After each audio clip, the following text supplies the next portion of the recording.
चलिए, बहुत सुंदर आज की क्लास हमारे योगाहार के सदस्य आदरणीय श्री अशोक पटेल भाई साहब ने बहुत अच्छे से क्लास ली। और जब कभी हमारे योगाहार मंच पर कोई हमारे जो हमने योग शिक्षक को आमंत्रित किया, उनमें से कोई कुछ व्यस्तता के कारण कोई क्रिटिकल प्रॉब्लम हो, तो उसके कारण हमारे योग शिक्षक जब ज्वाइन नहीं होते हैं, तो हमारे योगाहार मंच के और योगाहार परिवार के सभी सदस्य अपने अपने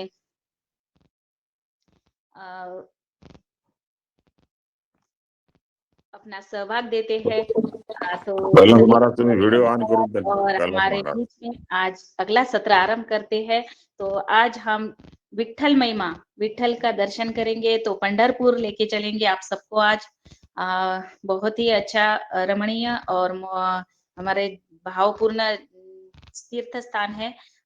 तो पंढरपुर तीर्थ क्षेत्र, तो हम सब बने रहिए।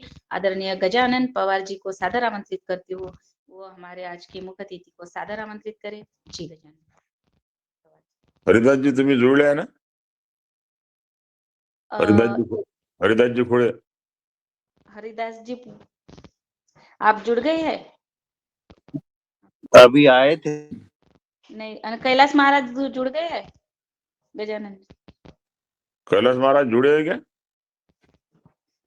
मैंने तो फोन किया था उनको जोड़ने। नहीं, मैंने भी फोन किया था, अभी जुड़े है वो. कैलाश महाराज तुम्ही ये माईक ऑन करा, माईक ऑन कीजिए आपका.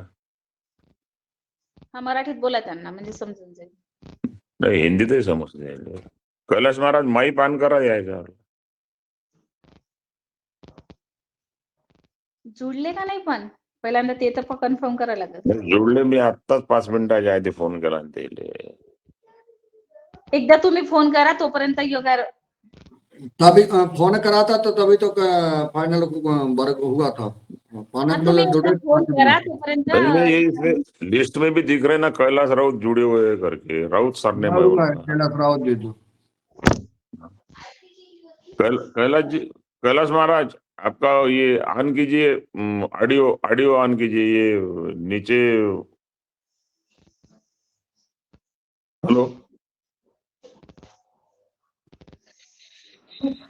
कैलाश महाराज.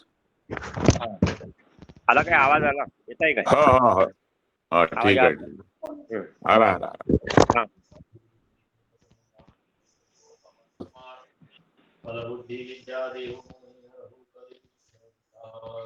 कैलाश महाराज का परिचय करा देता हूँ. इनकी पढ़ाई ग्रेजुएशन तक हुई है और वेदांत इनका विषय है. तकरीबन आध्यात्मिक क्षेत्र में से जो सभी महाराष्ट्र में जो संत हुए हैं, इनके वो गाढ़े अभ्यासक है.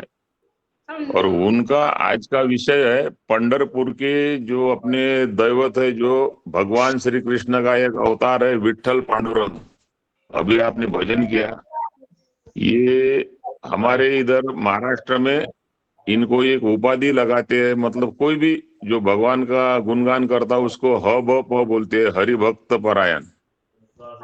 तो मैं हरि भक्त परायण आदरणीय कैलाश जी महाराज को अभी विठ्ठल महिमा या संत परंपरा जो भी बोलो, उनके बारे में प्रबोधन करने के लिए आमंत्रित करता हूँ. धन्यवाद. धन्यवाद. पंढरीनाथ भगवान की जय. आवाज आ रही? हो, येते आवाज येते. अरे हाँ, ठीक है, शुरू करें. महायोग पीठे तटे भीमरथ्याम वरम पुंडलीकाय दातुम मुनीन्द्रे समागत्य तिष्ठन्तमानंद कंदम परब्रह्मलिंगम भजे पांडुरंग. पंढरीनाथ जी का अवतार ये श्री कृष्ण का ही अवतार है. द्वारिकापुरी से श्री कृष्ण पंढरपुर आए और वही पंढरीनाथ के रूप में प्रसिद्ध हो गए. इसकी बहुत से पुराणों में आख्यायिका है. बहुत से संतों ने इस संदर्भ में अलग अलग चरित्र के माध्यम से उसको संलग्न किया है और बहुत ही सुंदर यह महिमा है।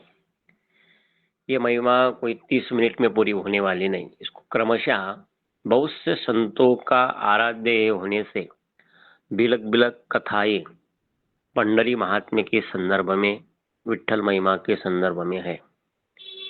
महाराष्ट्र का ये आराध्य दैवत कहा जाता है और महाराष्ट्र के बहुत से संत, जैसे कि उस वारकरी संप्रदाय के आद्य प्रवर्तक संत ज्ञानेश्वर जी महाराज, संत तुकाराम जी महाराज, संत एकनाथ जी महाराज, ऐसे बहुत से संत जो क्रमशः उन्होंने पंडरीनाथ जी की भक्ति करके उन्होंने जो अपनी परमात्मा तत्व को जाना है, वो भी बहुत बिलक बिलक प्रति छवियां बहुत ही सुंदर और बहुत ही भावपूर्ण आपको क्रमशः बताते बताते अगले पार्ट में भी बताने का प्रयास करेंगे। अभी लगभग 5000 साल पूर्व की ये बात है कि द्वापर पूर्ण होते ही भगवान श्री कृष्ण को निजधाम जाना था। तब पंडरीनाथ जी पंढरपुर आए, ऐसी आख्यायिका है। वो श्री रुक्मिणी जी के लिए आए थे। रुक्मिणी जी रूठी हुई थी, वो पंढरपुर के पास दिंडीर वन है, वहां आई और द्वारकापुरी से पंडरीनाथ उसको देखते देखते इस पंढरपुर को लगकर गोपालपुर है, उसको लगकर विष्णुपद है, विष्णुपद पर भगवान थोड़ा रुके, गोपालपुर रुके। उसके बाद दिंडीर वन में आए। दिंडीर वन में आने के बाद रुक्मिणी जी को उन्होंने मनाया, तो बहुत कारणवश और स्त्री का हट्टी स्वभाव, उस कारणवश बोलिए, वो मानने को तैयार नहीं थी, उनके साथ चलने को तैयार नहीं, तो वो दिंडीर वन में रुकी। उसके बाद पंडरीनाथ, वही पंढरपुर जो पंडरी नाम का ये गांव है, जिस नाम से भगवान पंडरीनाथ कहलाए जाते हैं, तो वहाँ एक छोटा उस समय गांव था। आज का पंढरपुर बहुत विस्तार से है। 5000 पूर्व एक छोटा गांव बोलिए उसको, वहाँ उन्होंने प्रस्थान किया उस गांव में। वह उस गांव को लगकर आज प्रचलित है, प्रसिद्ध रूप में उसका नाम है चंद्रभागा नदी। बहुत ही विस्तीर्ण और बहुत ही उसकी महिमा शास्त्रों ने, पुराणों ने गाई है। वह नदी चंद्राकार आकार की होने से पंढरपुर में उसे चंद्रभागा कहते हैं। उस द्वार में जब भगवान श्री कृष्ण उस गांव में उनको प्रवेश करना था, तब एक जगह पर वो रुके। उनको पूछना था कि भाई ये क्या है, ये कौन सा गांव है। तो पुंडलीक नाम के बहुत बड़े भक्त कहलाए जाते और पुंडलीक महाराज जी ऐसे बड़े संत है, उनके सब महाराष्ट्रियन लोगों पर उपकार है कि उनके कारण ही भगवान श्री कृष्ण पंडरीनाथ के रूप में सम्मिलित हो गए। तो हुआ ऐसा, इसका कथन ऐसा है कि भगवान श्री कृष्ण ने उनको पूछा कि भाई आप कौन है, ये जो गांव है ये क्या है, आप मेरे से बातचीत करिए। लेकिन भक्त पुंडलिक जो है वो माता पिता की सेवा में इतने व्यस्त थे कि उनको फुर्सत नहीं थी भगवान से बातचीत करने की। तो उन्होंने क्या किया कि उनके नजदीक में ईंट थी, उस ईंट को फेंका और उन्होंने कहा कि भाई आप इस पर खड़े रहिए, जब सेवा भाव मेरा पूरा होगा तब आपसे मैं बातचीत करूंगा, आपको जो मालूमात होना वो दूंगा। और उसके बाद भगवान उस ईंट पर खड़े रहे। तो तब से आज महाराष्ट्रियन लोग सभी, जो आरतियों में एक प्रसिद्ध आरती है उसमें उसका शुरू का जो पद है, युगे 28 विटेवरी उभा, तो भगवान विठ्ठल कहलाए। ईंट पर खड़े होने से विठ्ठल कहलाए जाते हैं। और वो पुराना पंढरी गांव होने से भगवान ने फिर अपना नाम भी बदल दिया, श्री कृष्ण से विठ्ठल हो गए और अब गांव भी बदल गया। वो पंढरी क्षेत्र जो है, वो जो छोटा गांव था, पंढरी में आने से पंढरीनाथ कहलाए और आज भी पंढरीनाथ के नाम से विख्यात है। संत ज्ञानेश्वर जी ने पांडुरंग कांति दिव्य तेज झड़कती बहुत सा विस्तार उनके सगुण रूप का भावना प्रधानता से आध्यात्मिक भाव से बहुत सा वर्णन उनके ग्रंथों में, उनके अभंग वाणी में उन्होंने गाया है। ज्ञानेश्वर जी वारकरी संप्रदाय के आद्य प्रवर्तक है और पूरा वारकरी संप्रदाय महाराष्ट्र में जो है वो पंढरीनाथ उनके आराध्य दैवत है। और हर साल लाखों की भक्त मंडली, और वैसे तो हर दिन अब पंढरपुर बहुत से लोगों की, बहुत से यात्रियों की, बहुत से भक्तों की वहाँ दर्शन के लिए अभी भी तांते लगते हैं। तो ये जो है काल की मर्यादा से बोली, लेकिन उसके प्रवर्तक जब ज्ञानेश्वर जी ने इसको जो वारी कहा जाता है, वारी शब्द का अर्थ है अपने आराध्य दैवत के पास हरदम जाना आना करना। अपने जो इष्ट है, अपन जिस भगवान की भक्ति करते उनके पास हरदम जाना आना, इस विधि को, इस प्रक्रिया को मराठी में वारी कहा जाता है और जो वारी करता है उसको वारकरी कहा जाता है।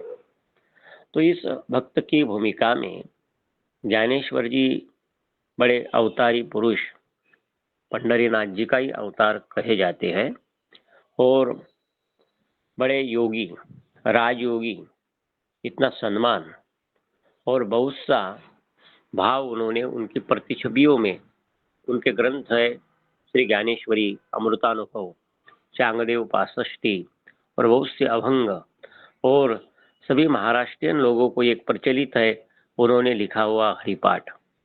तो भगवान के संदर्भ में पंढरीनाथ जी के इस सेवा कार्य में वो समाधि तक जुड़े रहे और जब उनको समाधि लेना था तब पंढरीनाथ जी की उन्होंने आज्ञा ली और खुद उनको समाधि देने के लिए भगवान पंढरीनाथ आलंदी नामक पुणे के पास क्षेत्र है, जो भगवान सिद्धेश्वर का पुराना क्षेत्र कहा जाता है। भगवान महादेव वहाँ सिद्धेश्वर कहे जाते हैं और उस सिद्धेश्वर के चरणों में बोलिए इंद्रायणी नदी के तट पर उन्होंने समाधि जो ली, उस समाधि में भगवान पंढरीनाथ, संत नामदेव, महाराष्ट्र में जो बहुत से संत उस समय थे, वो सभी संतों के समक्ष ज्ञानेश्वर जी की समाधि हुई थी। उसके बाद संत एकनाथ जी ने पंढरपुर को बहुत ही वारी के माध्यम से और लाखों भक्तों के माध्यम से पंढरपुर का महिमा बढ़ाया।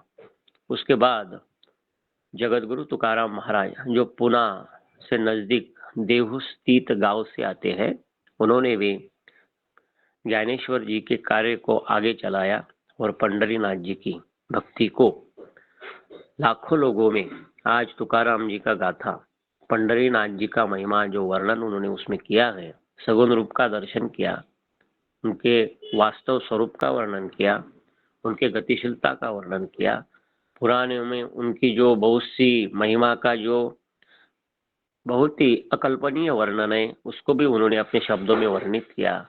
और सभी भावों को, सभी भूमिकाओं को हम यदि देखते हैं तो हमको ये ख्याल में आएगा कि पंढरीनाथ जी की सेवा करने वाले, भक्ति करने वाले पूरे महाराष्ट्र के लोग संतों के मार्गदर्शन में उन्होंने पंढरीनाथ जी की सेवा की है। जबकि उस दौर में पंढरीनाथ जी का जो आज का हमको जो सेवा कार्य दिखता है, जो लाखों भक्त आज भी कर रहे हैं, उसके लिए संत ज्ञानेश्वर जी की, संत तुकाराम जी की, संत एकनाथ जी की बहुत ही अहो कृपा है। उनके कृपा के कारण ही पंढरीनाथ जी जनमानस में प्रचलित हुए, प्रसिद्ध हुए। संतों ने ही भगवान को सिद्ध किया है और ये गाथा पुराणों से चलती आई हुई आज जनमानस में आज भी उसकी एक अलग भावना, अलग श्रद्धा, अलग भूमिका में आज हम भगवान को देखते हैं। तो पंढरी क्षेत्र जो है ये भक्त पुंडलिक के कारण ये क्षेत्र बहुत ही आज भगवान का निवास वहाँ होने से वो तीर्थ क्षेत्र बन गया है। और भक्त पुंडलिक ने भगवान पंढरीनाथ जी को फिर मांगा कि भगवान आप तो यहाँ रुके हुए हैं, लेकिन जो भी भक्त यहाँ आपके दर्शन के लिए आएंगे उनको आप उनका सब कार्यवहन, उनका सब ताप हर लीजिए और उनको कैसे भी लोग आए, जो वो पापी हो, संताप से भरे हुए हो, बहुत दुखी हो, उनको आप गति दीजिए, उनको मोक्ष स्वरूप में आप पहुंचाइए, उन पर आप आपके दृष्टि से कृपा कीजिए। इस भूमिका को उन्होंने हरदम उस भगवान पंढरीनाथ जी के चरणों में विनती की और भगवान पंढरीनाथ जी ने उनकी विनती को माना है। लगभग 5000 साल पूर्व ये जो कथन है, उसके बाद बहुत से लोगों ने पंढरीनाथ जी का जीर्णोद्धार किया। आज से 1000 साल पहले महाराष्ट्र के औरंगाबाद जिले में देवगिरी के राजा थे 1000 साल पूर्व कृष्णदेवराय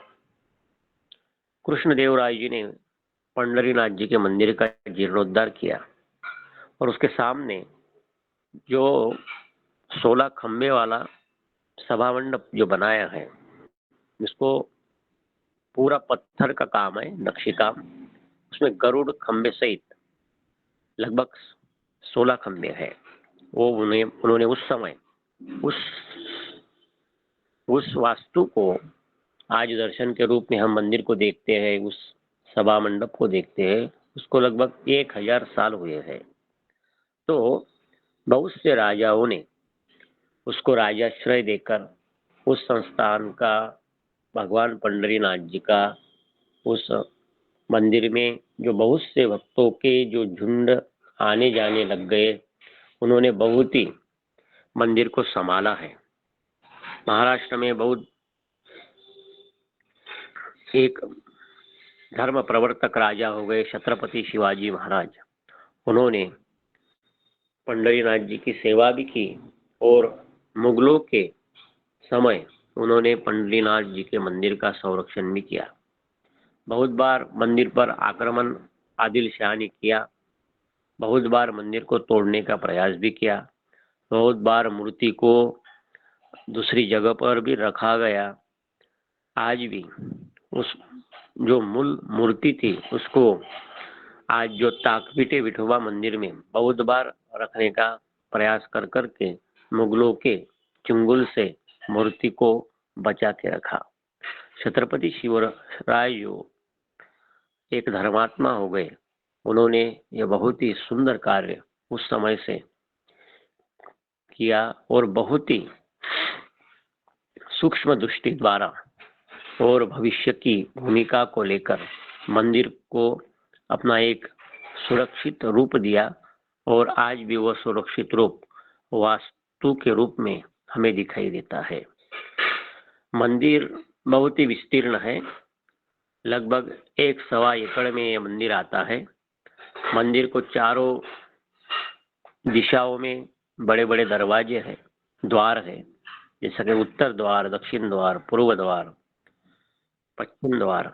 उसमें पूर्व द्वार जो है वो चंद्रभागा के सामने है, उसे महाद्वार कहा जाता है। उस महाद्वार में जो पहली पथली है वहाँ संत नामदेव जी की समाधि है। संत नामदेव जी पंढरपुर के रहने वाले थे और उनके परिवार में 14 लोगों ने एक ही समय वहाँ समाधि ली हुई है, जो हम जब पंढरीनाथ जी के दर्शन के लिए महाद्वार से निकलते हैं तो प्रवेश पहली पथरी पर ही उनकी समाधि है। उसी जगह पर संत चोखोवा जो निम्न जाति से आते थे, फिर भी उनके हड्डियों से विट्ठल विट्ठल नाम का जो अवगाहन हुआ, इसलिए भक्त कहलाए। संत बड़े पंढरीनाथ जी के भक्त थे। आज भी उनकी समाधि का दर्शन करके, संत नामदेव जी का दर्शन करके, पंढरीनाथ जी का दर्शन करने के लिए महाद्वार से अंदर जाया जाता है। बहुत ही प्राचीन कलाओं में महाराष्ट्र में पुणे के पेशवा, उन्होंने बहुत ही मंदिर को राजश्रय दिया, बहुत धन दिया, सोना चांदी आदि आदि देकर बहुत ही मंदिर को समृद्ध बनाया। और उस समृद्धि की झलक आज भी हमको उस मंदिर में या उस मंदिर की धनवत्ता में हमको दिखाई देती है। तो हमारी श्रद्धा, हमारी भावना हमारे अंतरंग में कैसी है और किस ढंग से हम भगवान को देखते हैं, ये अपने खुद पर ये सब बातें हैं। लेकिन जो इतिहास हमको बताता है, पुराणों की कथा हमको बताती है, उसका हमारा विश्वास यदि हो तो संतों के मार्गदर्शन से भगवान पंढरीनाथ का महिमा हमारे ख्याल में आता है। खाली हम वस्तुतः प्रवचन रूप में उसको सिद्ध करने का प्रयास करेंगे, खाली वो प्रवचन होगा। लेकिन ये संतों ने जो गाया है, ये संतों ने पंढरीनाथ जी की खुद होके जो सेवा की, भक्ति की, उपासना की और आध्यात्मिक ढंग से परमात्मा को जो जाना है, वो बहुत ही अद्भुतपूर्ण है, अपूर्व है। उसे महाराष्ट्र के लोग आज तो आषाढ़ी एकादशी के दिन, क्योंकि वर्षा ऋतु के आरंभ में आषाढ़ मास में जो आषाढ़ शुक्ल एकादशी आती है, उस दिन जो चातुर्मास का प्रारंभ होता है, उसी दिन बहुत ही लाखों लोगों की भीड़ वहाँ आज भी हमको दिखाई देती है। ज्ञानेश्वर जी जैसे संत, उनके साथ में, उनकी पालकी के साथ जो आलंदी से 20 दिन का सफर है, 20 दिन का जो यात्रा भाव है, वो पैदल ही सब लोग चलते हैं। 70 साल का आदमी भी पैदल चल रहा है, 80 साल का आदमी भी पैदल चल रहा है, छोटा बच्चा भी पैदल चल रहा है, और एक ही भाव से माऊली माऊली करते हुए वो ज्ञानोबा तुकोबा का भजन करते करते वो सफर तय करते हैं। उसमें बहुत ही सब कुछ भूल के, सब संसार की आशा छोड़ के और सभी की संसार की तरफ विस्मृत होकर वो भक्ति भाव से आलंदी से पंढरपुर, इधर पैठन से पंढरपुर, इधर देहू से पंढरपुर, और बहुत से गांवों से लगभग 700 किलोमीटर का सफर तय करके, कोई 800 किलोमीटर का सफर तय करके, कोई 1000 किलोमीटर का सफर तय करके पैदल जाकर भगवान पंढरीनाथ जी के चरणों में, उस यात्रा में दर्शन निमित्त अपनी सेवा भगवान को समर्पित करने के लिए वहाँ पहुँचते हैं। वारकरी संप्रदाय में कीर्तन प्रवचन की पद्धति है। कीर्तन प्रवचन पद्धति में भगवान की स्तुति गाई जाती है, पुराणों की कथा बताई जाती है, बहुत से संतों का कथन बताया जाता है, बहुत से शास्त्रीय विधि से उस कीर्तन प्रवचन को अलंकृत किया जाता है। पूरे जगत में जो प्रसिद्ध भगवत गीता है, उस भगवत गीता पर संत ज्ञानेश्वर जी ने ज्ञानेश्वरी नामक टीका लिखी है। ऐसा ग्रंथ, अद्भुत ग्रंथ, जो गीता पर बहुत सी टीकाएं लिखी गई, वो बहुत सी टीकाएं संस्कृत में है, लेकिन ज्ञानेश्वर जी ने महाराष्ट्र के लोगों के निमित्त समझिए या यहाँ की मराठी भाषा के अनुरूप प्राकृत भाषा में ज्ञानेश्वरी को साकार किया। राधे राधे।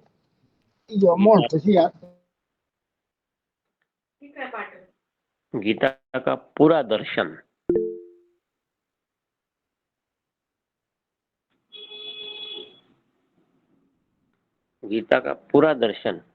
ज्ञानेश्वर जी में हमें दिखाई देता है। और उस ज्ञानेश्वरी के अवलोकन में कीर्तन प्रवचन की विशेष रूप के प्रतिभा है।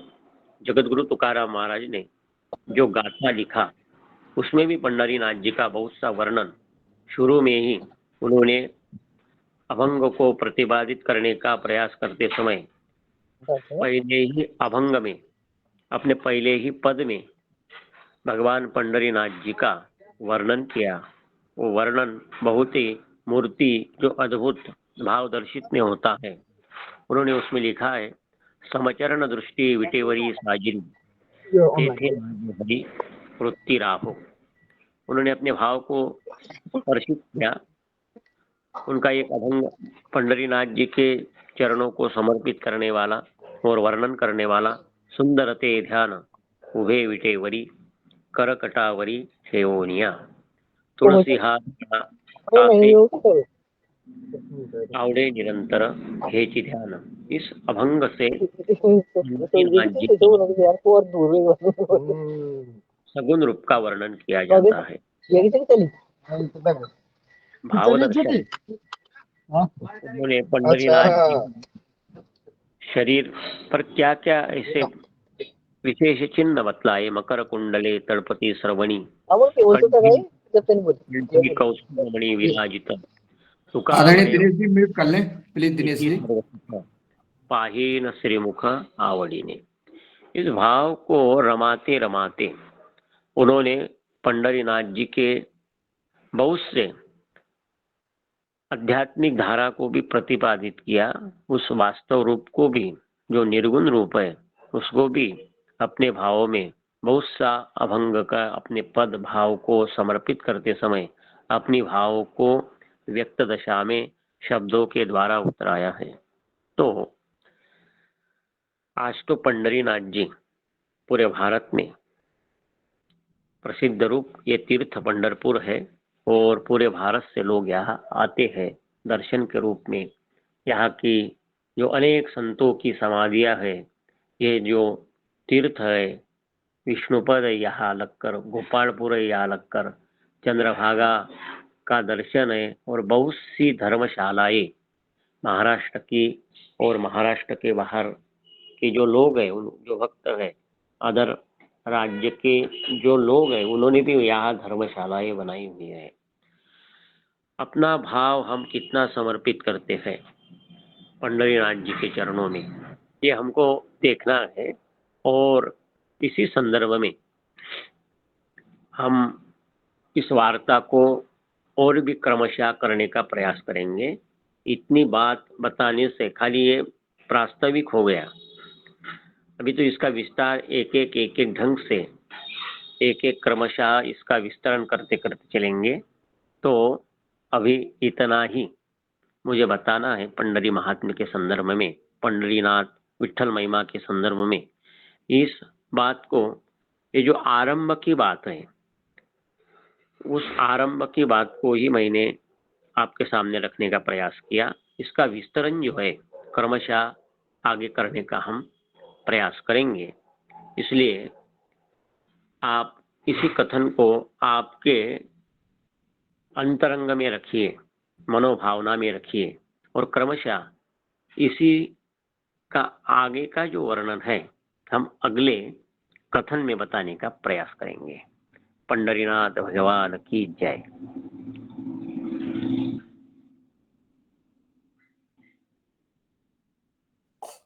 बहुत सुंदर।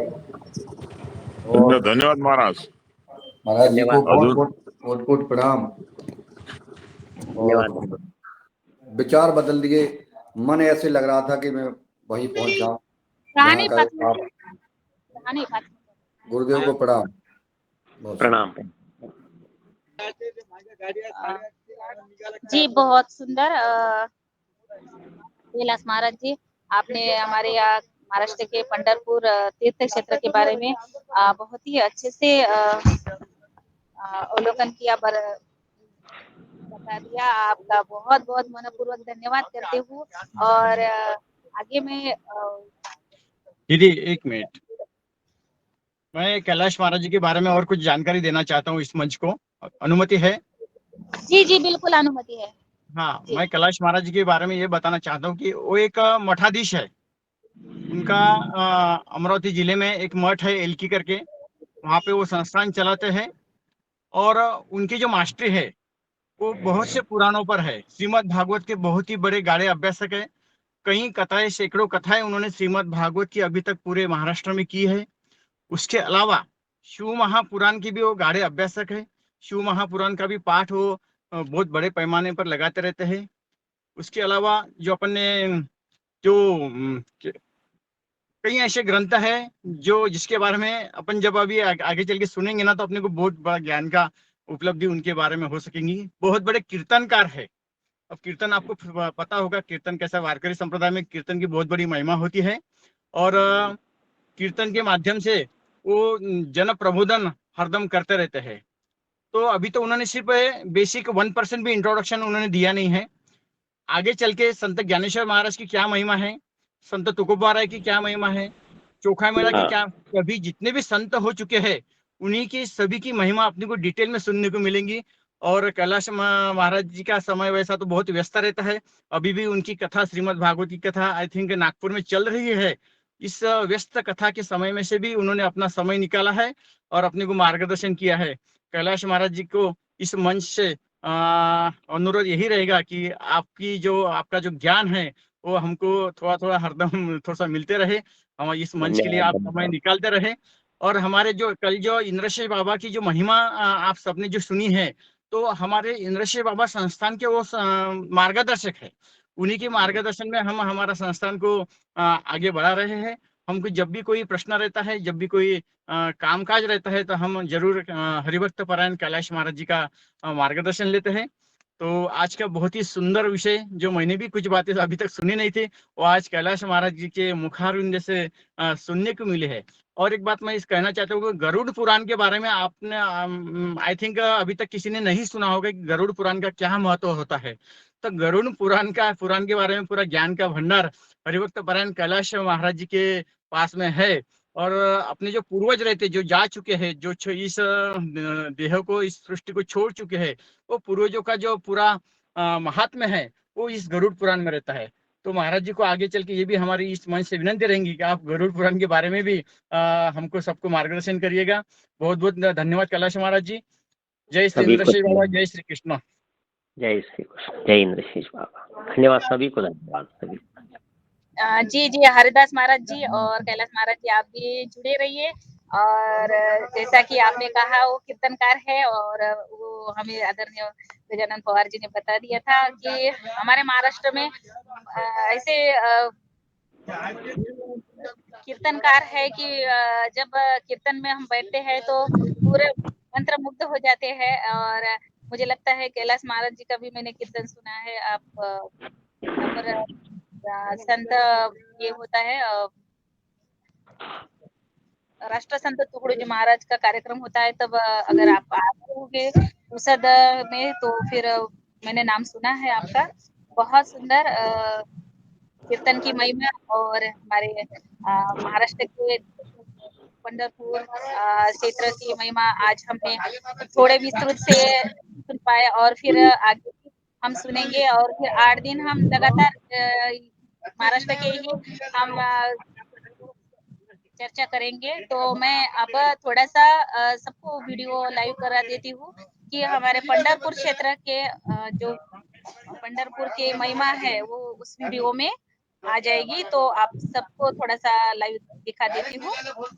अगर मेरी स्क्रीन आ गई कि नहीं तो थोड़ा सा बता दीजिएगा। आ गई बहन जी, आ गई। पंढरपुर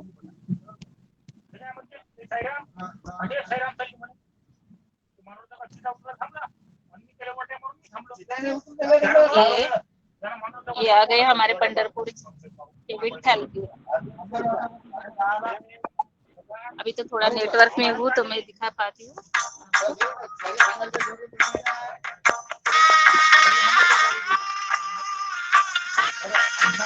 विठुरायाच्या दर्शनासाठी राज्यात पंढरीची वाट चालू लागली असताना पंढरी देखील भीड़ हजारो रहती है भाविकांच्या और ये उपस्थितीने पैदल वारी है।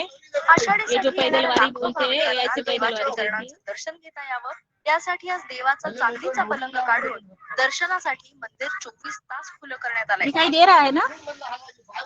15 ते 20 लाख भाविक हाँ आषाढी दीदी आ रहे यात्रा निघालेले आहेत। त्या ये है भाविकांना विठ्ठल। 24 तास दर्शन मिळावं यासाठी आजपासून विठ्ठलाचं मंदिर 24 तास उघडं राहणार आहे। मंदिराचा जो देवाचा पलंग असतो विश्रांती घ्यायचा तो पलंग आता काढण्यात आलेला आहे आणि देवाच्या मागे आपण पाहू शकता हा लोड लावलेला आहे आणि या लोड मुळे आता देवाला थकवा जाणवू नये यासाठी हा 24 तास लोड देवाच्या पाठीमागे असणार आहे आणि देव 24 तास भाविकांच्या दर्शनाला सज्ज झालेला आहे। आजपासून आषाढी यात्रा संपेपर्यंत सगळे राजोपचार बंद करून देव फक्त भाविकांच्या दर्शनासाठी सज्ज झालाय। या दिवसात विठुरायाचा दिनक्रमही ठरलेला असेल। पहाटे 4 वाजता देवाचं स्नान आणि नित्यपूजा करण्यात येईल। या काळात फक्त 1 तास दर्शन बंद असेल। दुपारी महानैवेद्यासाठी 15 मिनिटं भाविकांना दर्शन घेता येणार नाही, तर रात्री 9 वाजता लिंबू पाणी देण्यासाठी 15 मिनिट दर्शन थांबवण्यात येणार आहे। याशिवाय संपूर्ण दिवस रात्र विठुराय आपल्या लाडक्या भक्तांना दर्शन देत भासणार आहे।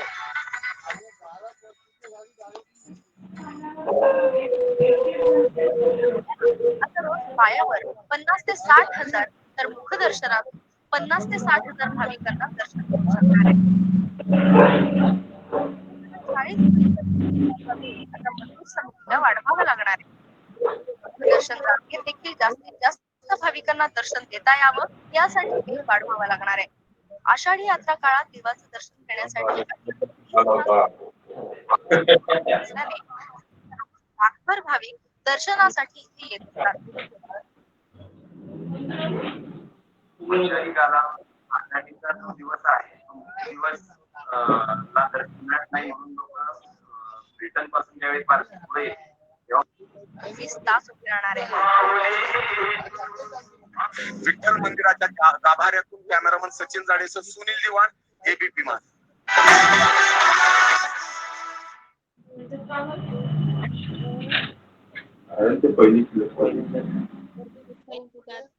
दर्शन करवाते हैं।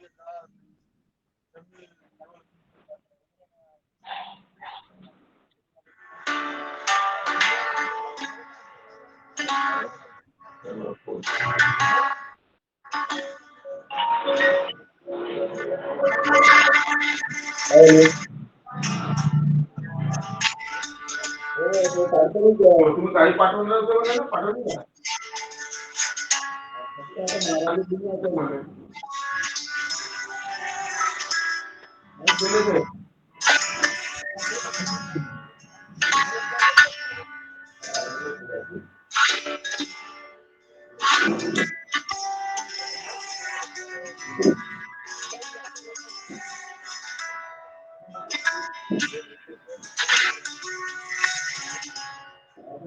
दिया है और इसी वजह से भगवान इस पावन भूमि में अवतरित होना पसंद करते हैं।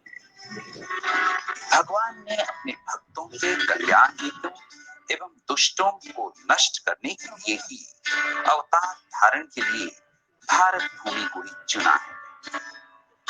बार बार इस भूमि पर जन्म लेने का आश्वासन स्वयं श्री परमेश्वर ने दिया है।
और रुक्मिणी जी के दो अलग अलग मंदिर हैं।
दर्शन मैंने करवाया और आगे अब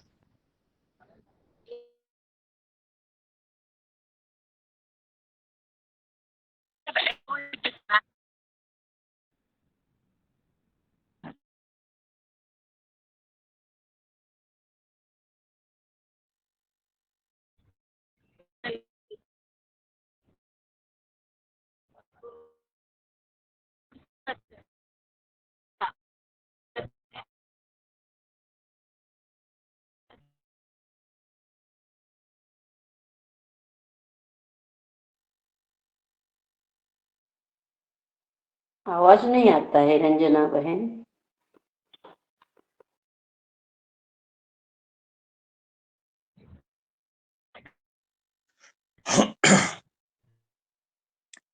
जी, बहुत सुंदर दर्शन आज के हो गए हमारे। और आज के हमारे मुख्य अतिथि स्वामी जी मठाधीश हमारे, उनके भी बहुत सुंदर आज प्रवचन हुआ है। बहुत आज आपका जो है एक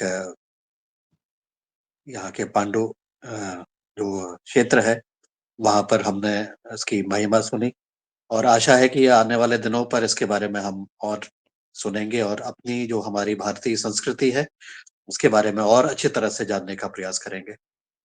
आज हरिदास जी का भी बहुत अभिनंदन, आपने भी बहुत सुंदर तरीके से आज अपनी बात बताई, और महाराज जी के बारे में भी आपने बहुत सारी जानकारी दी जो हमें नहीं थी। तो बहुत आज का सत्र भी सुंदर और कार्य भी हमारा बहुत बढ़िया रहा है। आशा है इसी तरह से हम आगे मिलते रहेंगे, आगे करते रहेंगे, सुनते रहेंगे। भगवान की महिमा को इस माह में हम समर्पित होकर के पूर्ण रूप से समझने का, और अपने प्राचीन हमारा जो इतिहास है और उसकी जो संस्कृति है, और उसमें से भी बहुत सारी चीजें जो हमें नई जानकारी मिलती है, उससे भी हम अपने आप को स्वयं हमारे अंतरात्मा को शुद्ध करने पर उससे भी हमें मदद मिलेगी। इतना कह करके आज अपनी वाणी को विराम देता हूँ। आपको बहुत बहुत धन्यवाद। नमस्कार। धन्यवाद जी।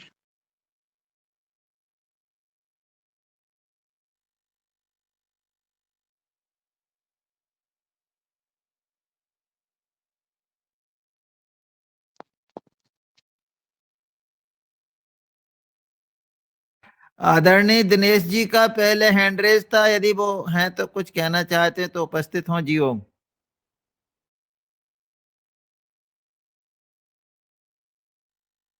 दिनेश जी शायद दिख नहीं रहे।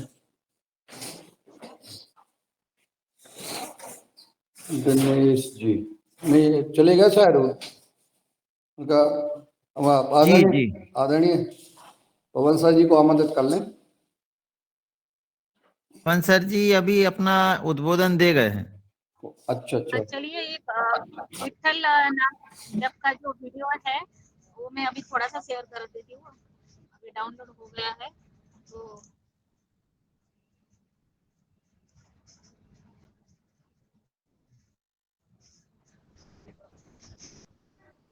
आदरणीय गजानन जी को ही बुला लें।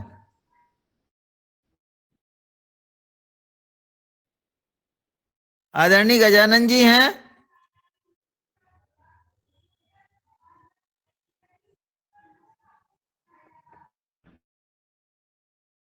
शायद वो भी उपस्थित नहीं है गजानन जी। जी विठल नाम का महिमा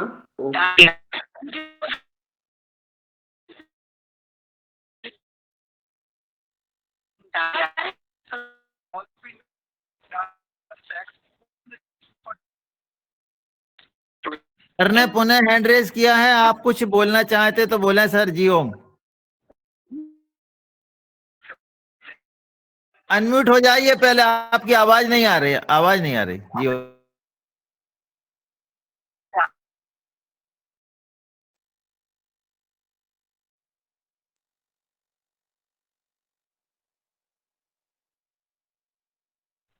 अभी भी म्यूट है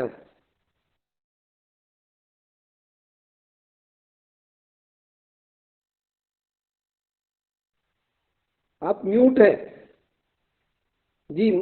हरिदास जी महाराज आप म्यूट है, आपकी आवाज नहीं आ रही।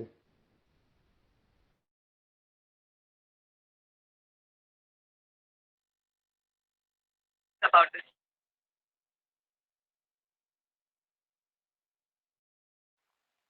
ऊपर कैप्सूल को टच करिए महाराज जी।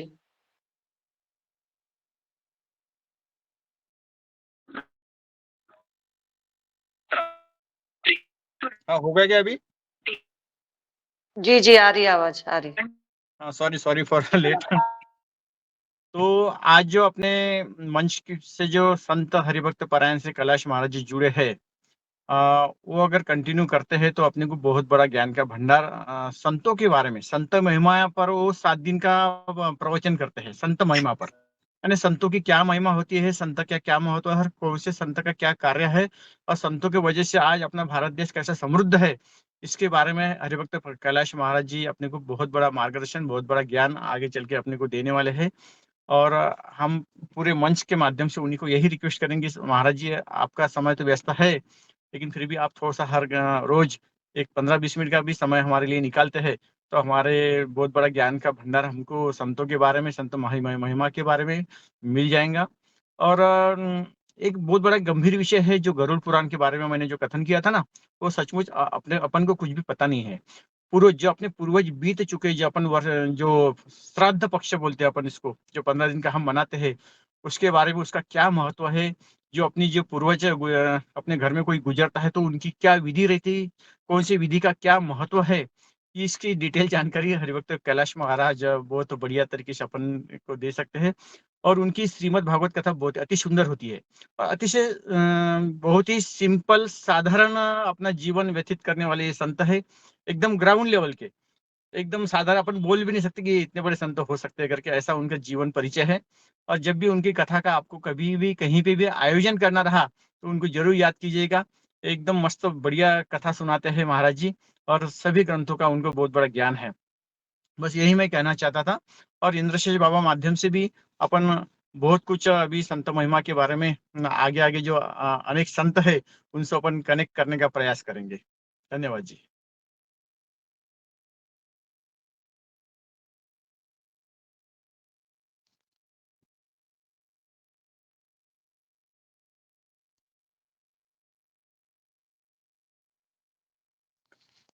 आदरणीय रंजना जी आगे बढ़ाएं।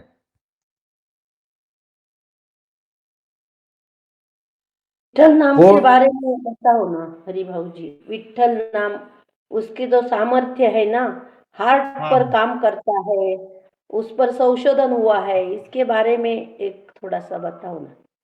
बस अभी तो कैलाश महाराज जी उनके बारे में बता पाएंगे, क्योंकि विठल जो ज्ञानेश्वरी जो ग्रंथ है उसके बारे में पूरा ज्ञान कैलाश महाराज एक अपने अभंग पर वो 3 तास का प्रवचन करते हैं, 3 तास का कीर्तन करते हैं, 3 घंटे का। तो कैलाश महाराज जी ही अपने को बहुत सुंदर तरीके से इसके बारे में बता पाएंगे। मुझे तो ग्रंथों का कुछ ज्ञान नहीं है, मैं साधारण सेवादारी हूँ मंदिर में। तो ये कैलाश महाराज जी जिनको जब भी उनको समय मिलेगा तो अपने को मार्गदर्शन जरूर किया करेंगे। लेकिन मैं यही कहूँगा कि मैं यही एक बात कहना चाहूंगा शॉर्टकट में, कि चिंता की दवा चिंतन है। जो भी अपनी चिंताएं अपने पीछे लगी है, चिंता से कोई दूर नहीं है। हर किसी के प्रपंच में, हर किसी के जीवन में चिंता पकड़ी हुई है, और चिंता की एक ही दवा है, वो है चिंतन। और चिंतन एक ऐसा नाम है जिससे अपने को बैटरी अपनी चार्जिंग होती है। बैटरी अपनी बॉडी की, अपनी शरीर की, अपनी मन की और अपनी बुद्धि की बैटरी चार्जिंग करने का एक ही मंत्र है, वो है चिंतन। अगर अपन भगवान का प्रतिदिन हर पल हर सांस के साथ अगर चिंतन करते रहे ना, तो अपना लाइफ है ना अपन इतना बदल जाएंगे, अपन सोच भी नहीं सकते। तो आज का मंत्र यही है, चिंता की दवा चिंतन। यही मैं आज के बारे में कहना चाहता हूँ।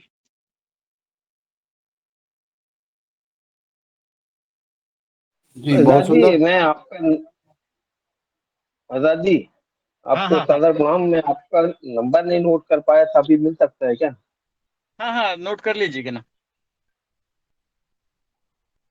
9923 9923 54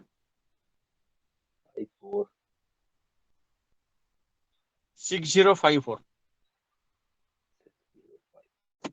ठीक है सर। रिपीट करता हूँ, 9923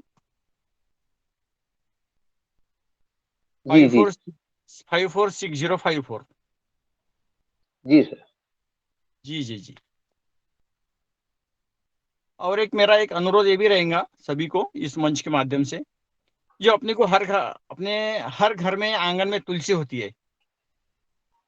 अब ये जो तुलसी भगवान ने दी है हर आंगन में, इसका अपन ज्यादा से ज्यादा कैसा यूज करें, कैसा प्रयोग करें, बहुत ही अद्भुत शक्ति वाली ये तुलसी माता जी है।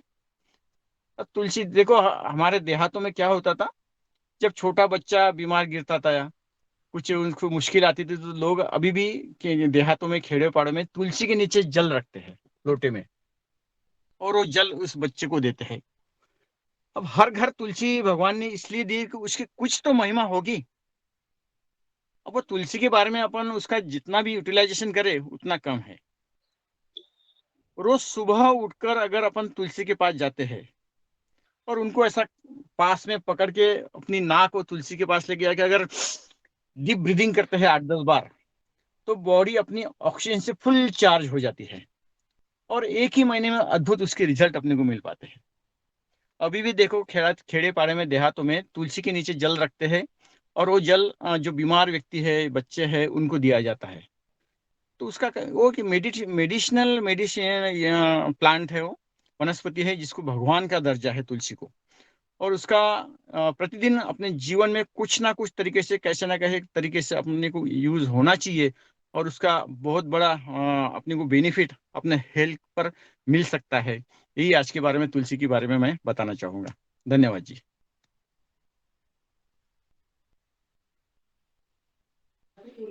आप सेवा करते तो उस सेवा का भी थोड़ा महिमा बताइए। पंढरपुर की वहाँ पे पंढरीनाथ की सेवा करते हैं आपने बताया, तो एक सेवा करना मतलब आप सेवा का तो ऐसा है, जब यज्ञ हुआ था भगवान कृष्ण जी का, जब राजसूय यज्ञ हुआ था भगवान कृष्ण जी का, तो सबने अपने अपने काम बांट लिए थे और 1-2 काम बचे थे। अब भगवान कृष्ण जी ने कहा कि ये जो काम है वो काम थे झाड़ू पोछा करना और झूठे पात्र उठाना। ये जो 2 काम है यज्ञ में, वो किसी ने नहीं लिए थे। तो भगवान बोले ये सबसे 2 श्रेष्ठ काम है, ये मैं लूंगा। तो उस बहुत बड़े यज्ञ में भगवान कृष्ण जी ने लोगों के झूठे पत्रवाड़ी उठाना और लोगों के थालियां धोना, बर्तन धोना और झाड़ू पोछा लगाना, ये 2 काम भगवान ने खुद की तरफ रख लिए। तो इस पर से आप समझ जाइए कि कोई भी यज्ञ में सबसे बड़ा, सबसे श्रेष्ठ अगर कोई काम है तो झाड़ू लगाना उसका, और लोगों के झूठे पात्र उठाना, लोगों की झूठे थालियां धोना, इससे बड़ा कोई यज्ञ में बड़ा काम नहीं। जब तप व्रत के से भी श्रेष्ठ ये 2 काम हैं। तो जब भी अपने को कोई भी यज्ञ में अगर मौका मिला, तो लोगों के कुछ ना कुछ, नहीं कुछ तो 5-10 पत्रवाड़ा तो भी अपन ने उठाना चाहिए। उसका बहुत बड़ा बैलेंस अपना जमा होता है सेवा का। जी जी। हमारे महाराष्ट्र में एक संत हुए गाडगे महाराज करके, जिनके नाम से अमरावती में यूनिवर्सिटी का नाम है संत गाडगे बाबा यूनिवर्सिटी। वो तो वैसे पढ़े लिखे नहीं थे, लेकिन उनका एक ही दिनचर्या थी। जिस भी गांव में जाते पहले पूरा गांव झाड़ू लगाते और बाद में फिर अपना कटोरे में भिक्षा मांगकर वो खाते और फिर कीर्तन करते, प्रवचन करते, लोगों को ज्ञान प्रबोधन करते थे। लेकिन पूरे आजीवन तक उन्होंने जिस भी गांव में प्रवेश किया, पहले खराटा झाड़ू हाथ में लेके पहले गांव के रास्ते झाड़े, बाद में फिर अपन ने उनका भिक्षा मांगकर भोजन श्रवण किया और बाद में रात को सबको प्रबोधन करते थे, कीर्तन करते थे। एक अनपढ़ व्यक्ति जो कभी स्कूल में गए नहीं, कॉलेज में गए नहीं, लेकिन उनके नाम से आज यूनिवर्सिटी बनी है। उनके उस जमाने में उन्होंने जो भी कार्य किए वो विज्ञान से कनेक्टेड किए थे। अपना भारतीय अध्यात्म जो है सो विज्ञान से कैसा कनेक्ट है, जहां से विज्ञान खत्म होता है वहीं से अध्यात्म शुरू हो जाता है। जहां पे विज्ञान की कुछ चलते नहीं ना, वहां से अध्यात्म चालू हो जाता है। इतनी बड़ी पावर अपने भारतीय संस्कृति, हिंदू संस्कृति, भारतीय अध्यात्म को है। तो ऐसे एक श्रेष्ठ संत गाडगे बाबा हो चुके हैं, जिन्होंने झाड़ू लगाकर अपना प्रबोधन किया है। तो उनके बारे में भी कैलाश महाराज अपने को बहुत बड़ा डिटेल में बताएंगे। धन्यवाद जी।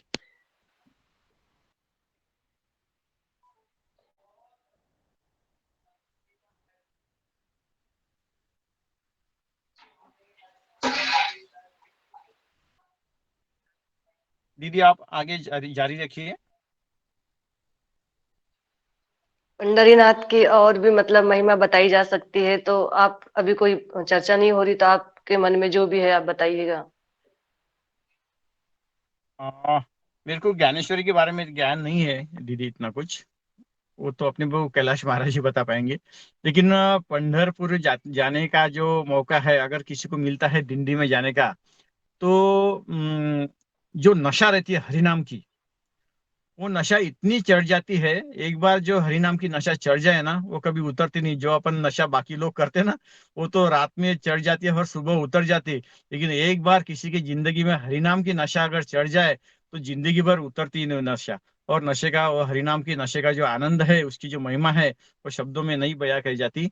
वो एक ऐसा कुछ मॉरल सपोर्ट अपने को रहता है, कितने भी संकट आओ, कितने भी आपत्ति आओ, कितने भी दुख आओ, उसमें से आदमी उभर जाता है। यही एक अध्यात्म की, सत्संग की बहुत बड़ी महिमा है।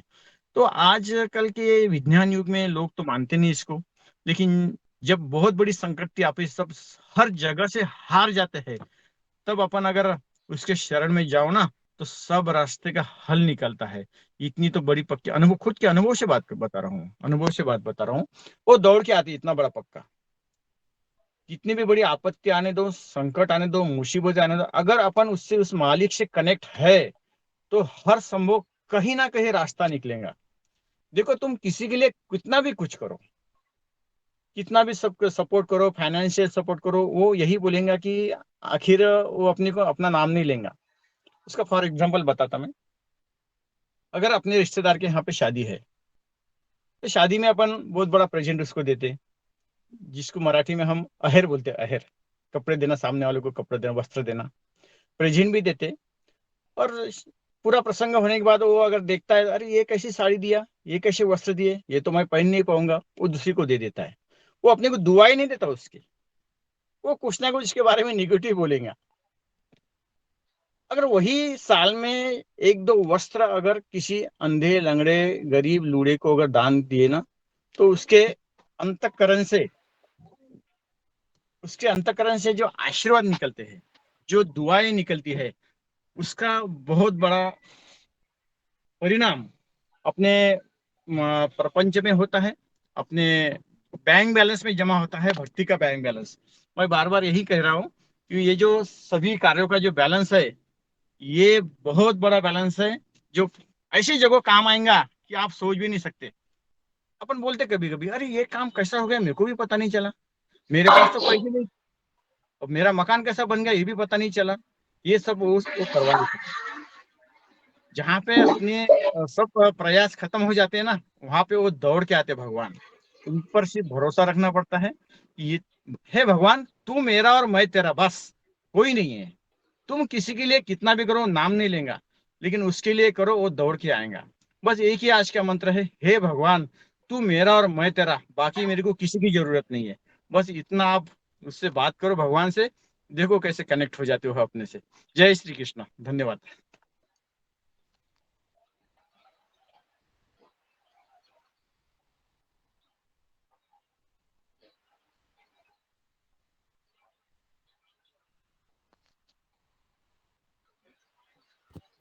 आदरणीय रंजना जी,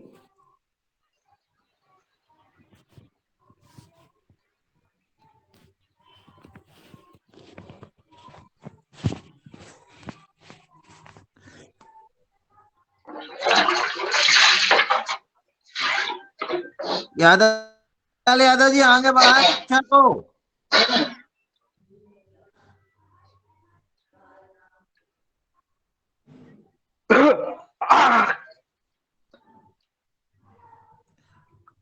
आदरणीय भुवनेश्वर राव जी उपस्थित हैं, आप कुछ उद्बोधन दें जी। ओम।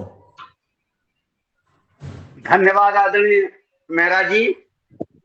आज ये हमारे मुख्य अतिथि जी ने जो अपना प्रवचन किया और उनके बारे में आदरणीय जी ने जो बताया, निश्चित रूप से ऐसे महान संतों का जो मार्गदर्शन समय समय पर हम लोग को मिलता रहता है, वो बड़े भाग्य से ये सब मिलते हैं। आज के युग में जिंदगी इतना फास्ट है, सब लोग अपने अपने कार्यों में व्यस्त हैं, और ऐसे समय में अगर कुछ समय ये इस तरह की बात तो सुनने को मिल जाए, तो समझिए कि ये शरीर धन्य हो जाएगा और आत्मा भी धन्य हो जाती है। तो हम सभी लोगों को ये प्रयास करना चाहिए कि समय समय पर अगर किसी संत महात्मा का कुछ 10 मिनट भी अगर उनका प्रवचन, उनकी बात सुनने को मिल जाए तो बड़े ध्यान से सुन करके और उस पर आत्मचिंतन करते हुए अपने जिंदगी में उनके बातों को लाते हुए और आगे बढ़ना चाहिए। तो मेरे हिसाब से आज मैं फिर एक बार सबका बहुत बहुत अभिनंदन करता हूं, और समय हो गया है तो एक बार फिर मैं सभी आगंतुकों का बहुत बहुत हृदय से अभिनंदन करते हुए अपनी वाणी को समाप्त करूंगा और चाहूंगा कि चूंकि समय भी हो गया है तो हम लोग इस कार्यक्रम को समापन की तरफ ले जाएं। धन्यवाद। जी ओम। आदरणीय शरद भैया हो तो वो सभी का आभार प्रदर्शन करें। जी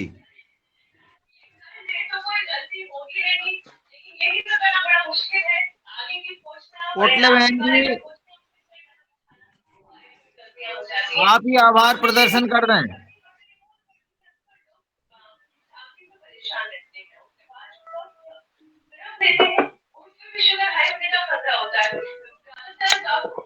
चलिए, आज हमारे योग शिक्षक आदरणीय श्री अशोक जी ने बहुत बढ़िया योग कराया, और हमारे मुख्य अतिथि महोदय ने जो हमको पंढरपुर की जो विट्ठल यात्रा कराई उनके संबंध में जो हमें जानकारी दी, वो बहुत ही मन को छूने वाली थी। हम जिन विषयों को जिन संत महात्माओं के संबंध में देश के और लोग नहीं जान पाते हैं, उन सब के संबंध में भी हमें और जानकारी मिली। इसके लिए हम उनका हृदय से आभार करते हैं। हरिदास जी जो है अपने आप को सेवादार कहते हैं, पर वो एक संत की श्रेणी में आते हैं, हम ऐसा मानते हैं, और उन्होंने जो हमें जानकारी दी वो भी बहुत उपयोगी रही है। तो इस तरह से हम देखते हैं कि हमारे योगाहार में नित्य नई चीजें हमको मिल रही है। आज सदन में उपस्थित आदरणीय हमारे पतंजलि समृद्धि से रंजना बहन जी और हमारे पवन सर जी उपस्थित, उन्होंने अपनी बात कही। अस्तिवा तिवारी जी, भगवान दास कुशवाहा जी, भुवनेश्वर राय जी, बने सिंह जी, डॉक्टर किशोर दुबे जी, गजानन बाजड़ जी, गणपत लाल जी, हरिदास जी, जानवी देवी जी, कृष्ण कुमार जी, मणिपाल, माया राजदीप जी, नीलकंठ सामले जी, ओमकार नाथ जी, परशुराम जी, प्रदीप राज वर्मा जी, प्रणाली जी, पुष्पा नोटियाल जी, रूप सिंह जी, तुलाराम जी, उर्मिला जी और योगाहार की टीम, आप सभी का बहुत बहुत हृदय से धन्यवाद। आप सब लोग जुड़े, आपका दिन मंगल रहे, इसी कामना के साथ आज की योगाहार के जो हमारा कार्यक्रम है उसके समाप्त करते हैं। जी ओम, सभी को प्रणाम। ओम। आपका भी बहुत बहुत धन्यवाद, बहुत बहुत शायदवाद। ओम जी ओम। आपका भी ओम। और सभी भाई बहन भोपाल में सादर आमंत्रित हैं। आज कल परम पूज्य स्वामी परमादेव जी पधार रहे हैं, वो योग शिविर लेंगे, किसानों का चर्चा होगी, प्राकृतिक जैविक खेती पर किसान सम्मेलन होगा। आप सादर सभी इष्ट मित्रों संगठन के साथ सपरिवार आमंत्रित है। आज रात 8 बजे आ जाएं। कल सुबह 9 तारीख को 6 बजे से योग शिविर का आयोजन और कार्यकर्ताओं की बैठक का आयोजन किया जाएगा। आप सब लोग सादर आमंत्रित हैं। ओम।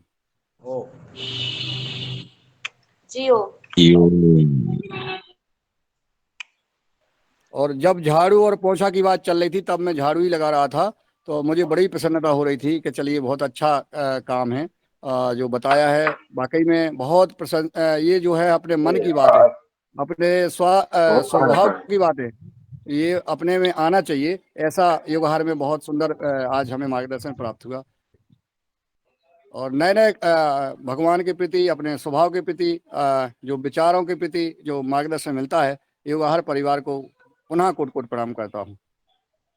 मुन्नीलाल भैया, ये झाड़ू घर में लगाने में पुण्य नहीं मिलेगा, मंदिर में लगाइएगा या आश्रम में लगाइएगा। आप तो घर में लगा रहे थे।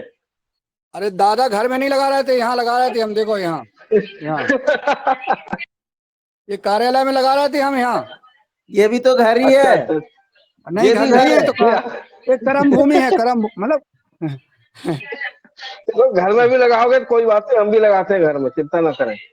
घर में नहीं लगाते हम, घर में तो नहीं लगा घर में लगाएंगे तो भाई वो बहुत ज्यादा जिम्मेदारी फिर बढ़ जाएगी, समझो बात।